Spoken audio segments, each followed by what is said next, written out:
Hi guys, welcome back to part 2 OS26 4-stroke rebuild. You can see it now turns over. Now I must say this is only 45 minutes after I took it apart and put it into the fuel. I thought I'd just give it a try just to see if it frees up, and the more I moved it the more better it get. Now it's not perfectly free, but it's getting there. So what I'm going to do now is I'm going to put it back together as best I can, and just run it up, or attempt to run it up just like this, just to prove that it works and it does run, and then go for a full strip down. Now already I've got difficulty with that rocker cover screw. I don't know if you'll be able to see it, and that cam cover screw. Now the cam cover screw is going to be easy enough. I can get some pliers on that to take that out. The rocker cover one's going to be an issue. Obviously I want to get into the rocker cover to set the tappets or adjust the tappets if required. So I need to be able to get into there. So I might have to come up with a cunning plan to get that off. But anyway, first job in the rebuild is the back plate. Now previously I thought that that back plate breather was blocked, so I'm just going to get a pin and put it through the hole.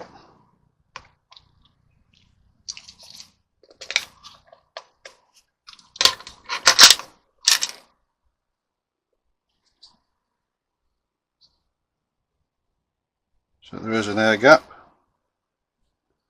I can actually see daylight through there as well, which helps.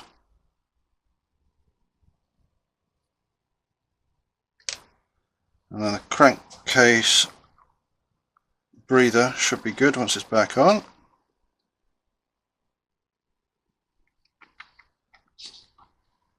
And sometimes I have like a little gasket on this.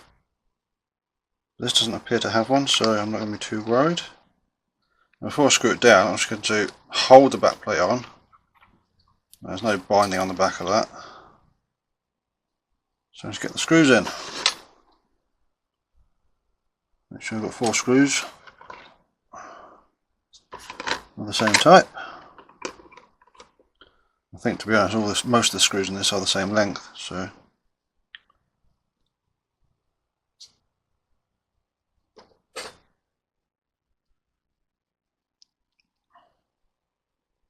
if you can hear any banging and crashing in the background, Ewan is taking apart a Honda GX160 for some reason. It's his engine that he's got to experiment with and learn about. I don't think that engine will ever run again, as it was involved in a fire. It was in a generator, and the generator was in a building that was on fire. So he's taking it apart to see how it works.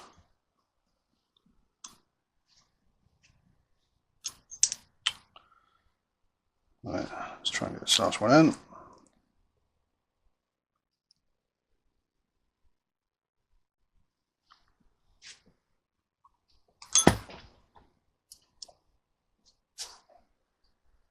Just nipping them up, not doing it up super tight.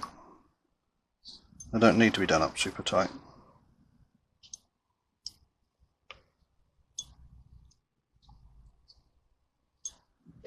Just check that it still turns over nicely as best it can. I can feel the bearings there need done.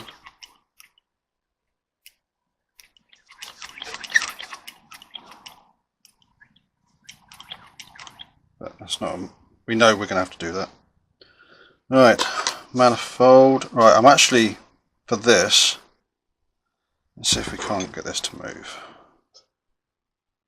So the best way of doing this is to actually use a screwdriver in the end and use the screw on the barrel.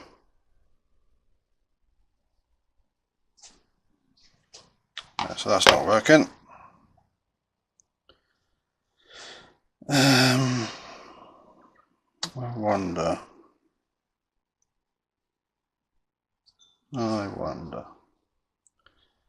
Some heat. I wonder where my hot air gun is.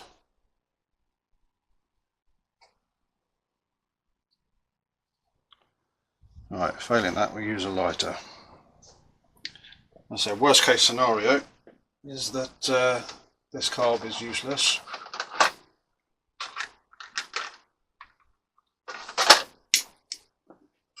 And we have to use the other carb. So we've got a plastic arm on here. I want to keep that away from the heat. So what I'm doing here is just literally heating up the carb to free off the oil.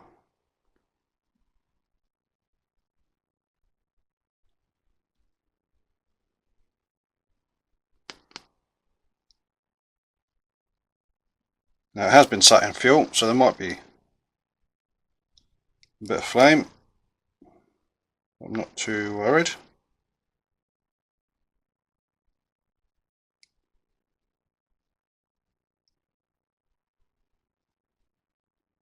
But get some heat in there.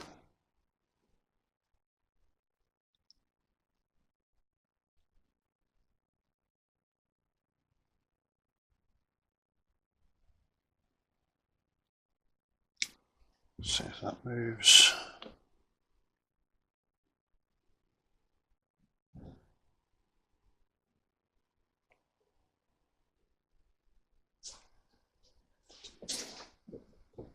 Yeah, just getting a bit of movement there now. This one. Daddy, when are we going to Granny's? Soon. Okay, so after a little interruption there, I forgot to turn the camera back on. But what I've done is I've stripped the carb down into its component parts. The barrel was quite tight in the carb housing, but it's all freed off nicely now. So now all I had to do there was just take basically the barrel stop screw completely out, which is this one. I've taken the needle valve assembly off the other end, and then a little bit of heat, and a little bit of heat just to free off the gummed up oil, and a big drift on the other side, just gently pushed out and the whole thing slid out. So now it's just a case of putting it back together. Not sure yet which way around it's going to be best to have the arm, but I can change that afterwards. So I can put that screw back in.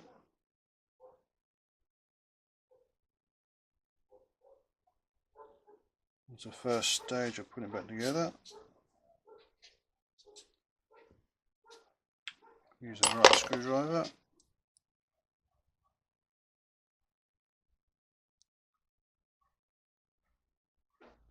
That's just quite a long way in for some reason, not quite sure why.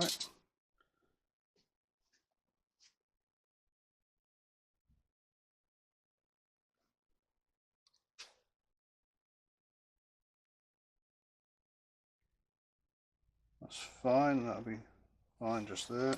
It might just be a throttle retention as opposed to end stop. It's fully closed off there, so that's fine, that's held there. What's the matter? Is there a small one of these anywhere?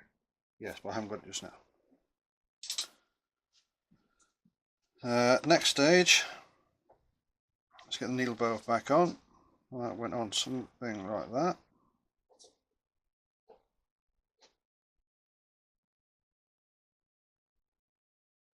I think what I might well do is change it so that fuel nipple is at the bottom of the carb. Yeah, I don't know how well you're going to be able to see this because it's so small. If I have that at the bottom of the carb like that, I can still get to the air bleed and get a fuel line on it. And use these tiny little screws back in place to hold it there.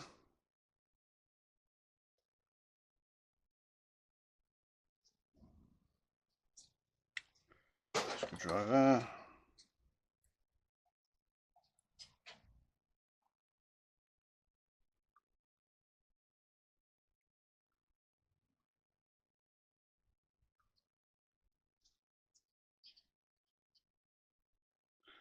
Next one.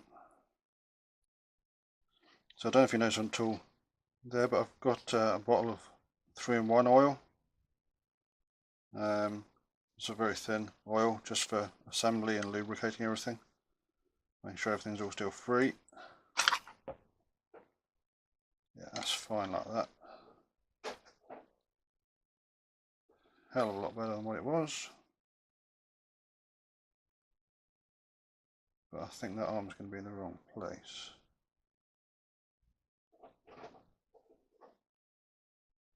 So I'll just loosen it off.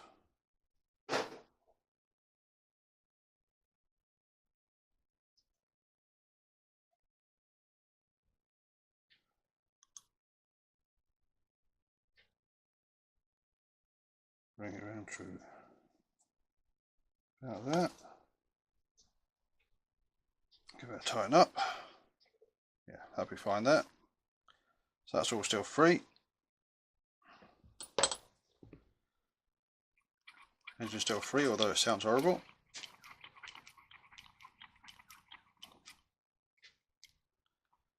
I will put a lot more oil into this before we go too much further.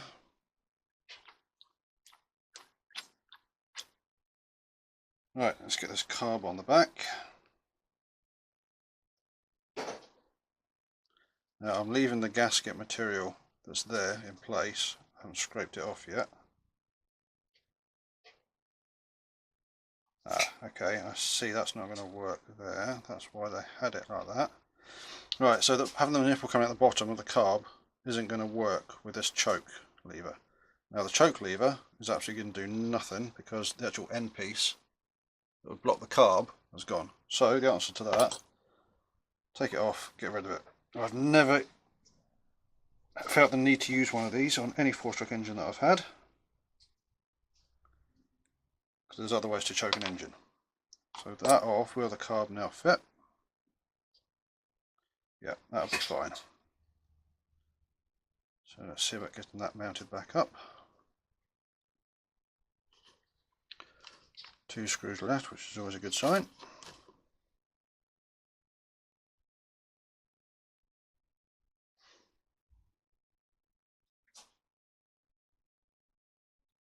Let's get them started. Not going to tighten anything up just yet.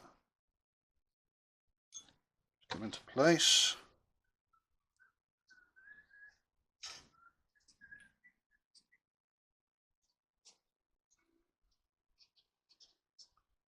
And then the other screw, which I've got to put down the side there, with a flat blade.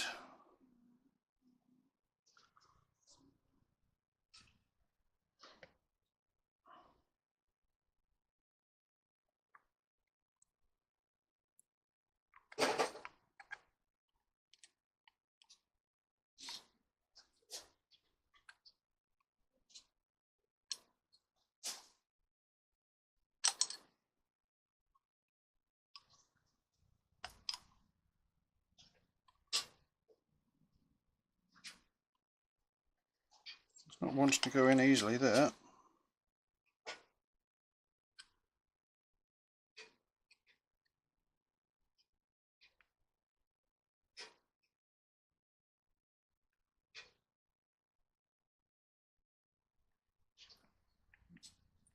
I think again that's gummed up with oil and residue, but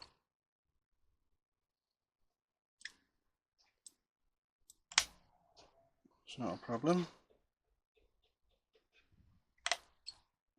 It's just a support, to be honest, anyway.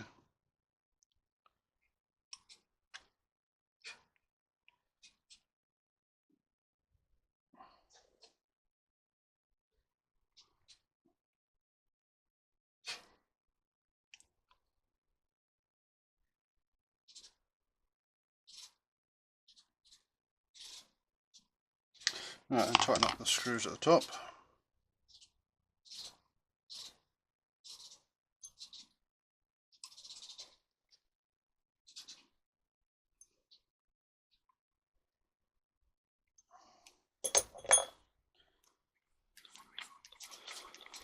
Okay, so that is it, just about ready to go back into the test stand.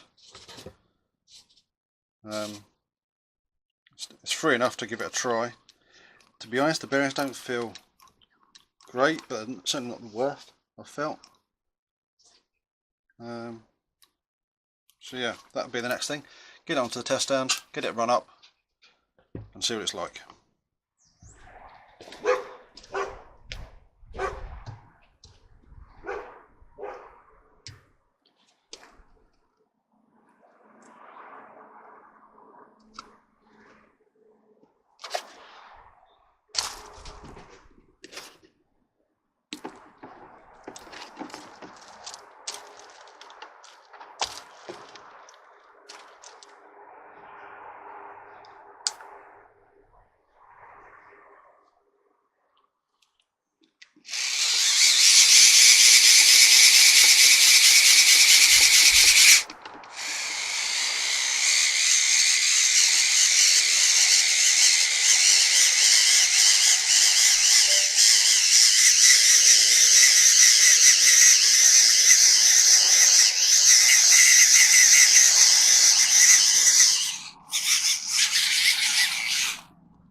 So that was the 26 running eventually.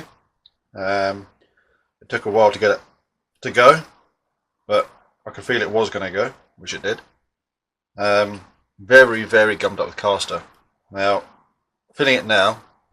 I'm actually filming this the day after the running session.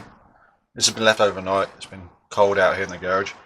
Just now, filling it, turning over, it doesn't feel as smooth as what it did yesterday when it was warm and after it was running.